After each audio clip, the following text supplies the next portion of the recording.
Agora a gente vai falar um pouquinho sobre o modelo atômico de Thomson, né, de Joseph Thomson, que é um modelo atômico que, na linha histórica, né, na história dos modelos atômicos, do estudo do átomo, né, na atomística, é o modelo que sucede o modelo de Dalton. E para a gente falar um pouquinho dele, antes disso, a gente vai conversar um pouquinho sobre a descoberta do elétron, né, que é feita pelo próprio Thomson com o experimento dos raios catódicos, né.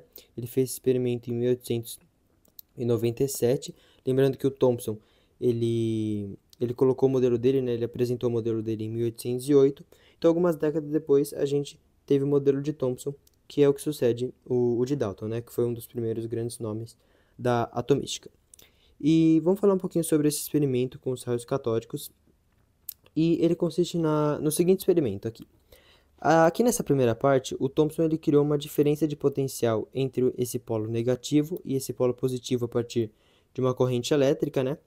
E considerando essa diferença de potencial que ele criou com esse polo negativo e com esse polo positivo, ele gerou esse fluxo, né, esse feixe de partículas que vinha do polo negativo, né, partia do polo negativo, passava aqui pelo polo positivo e fluía até o final do experimento, aqui nessa parte, que o Thomson ele conseguia monitorar, né? Ele monitorava essa parte e onde que o feixe batia, né? Ele conseguia monitorar isso. E a partir disso, o que ele concluiu, né?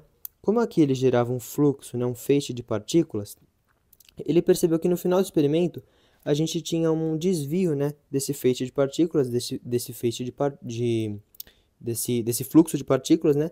No final a gente tinha um desvio aqui, ele conseguia monitorar. E o que ele percebeu? Aqui ele fez ele criou um campo magnético aqui de lado positivo e aqui de lado negativo, e ele notou que esse desvio era sempre para o lado positivo. Então, se ele invertesse aqui, esse seria o polo negativo e aqui o polo positivo, esse desvio, no final do experimento, ele iria acontecer aqui para baixo, né, para o polo que seria agora o positivo, quando ele trocasse.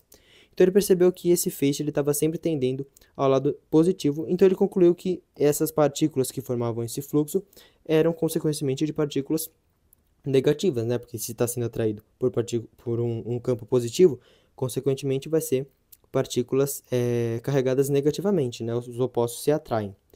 E a partir disso, a gente teve aqui a descoberta de um feixe negativo, que seria formado por partículas negativas, que mais tarde seriam chamadas dos elétrons, né? E, consequentemente, como a gente tem a descoberta, né, a existência de um feixe negativo formado por partículas negativas, a gente também teria que ter a existência de partículas positivas. Porque se a gente tem partículas negativas formando a matéria, a gente teria também que ter outra partícula que, junto com essa carga negativa, juntas elas iriam se tornar neutras, né? Porque a gente pega um objeto qualquer, por exemplo, ele não vai ter a gente pega aqui um objeto, ele não vai ter uma carga elétrica nele. Então, a gente teria que ter outra partícula para tornar essa carga, quando juntas, né, neutras. E a partir disso ele forma um novo modelo atômico, né, que é o modelo atômico de Thomson, ou também conhecido como modelo de pudim de passas por conta da sua estrutura aqui, que a gente tem essa representação aqui do lado, que é basicamente uma esfera aqui maciça de carga positiva, a gente consegue ver uma esfera maciça, né, com carga positiva e que é rodeada uniformemente aqui de partículas negativas, que seriam as partículas que ele identificou no experimento dos raios catódicos, né. Então a gente vai ter essas partículas aqui espalhadas uniformemente nessa esfera maciça que seria positiva. E juntamente essas duas cargas, elas iriam, quando a gente somar isso daqui, elas teriam uma carga final neutra, né?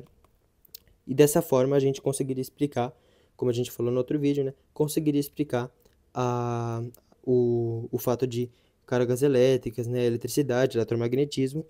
E outra coisa que é importante a gente falar, que está relacionado, né?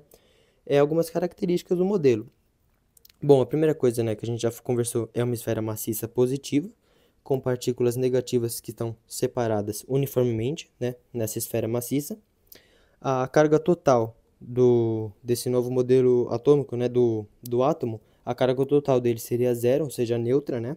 Não teria uma carga específica, né, nem negativo nem positivo, apesar de ser formado por ambas partículas com essas cargas.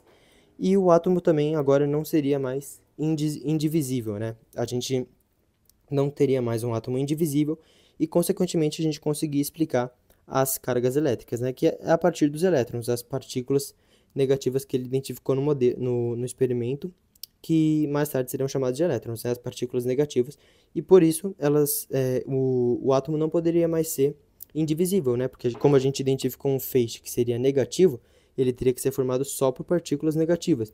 Então, consequentemente, teria uma forma da gente dividir esse átomo, né, separar ele em partículas negativas e positivas. Então, diferente do modelo de Dalton, a gente não vai ter mais um átomo indivisível.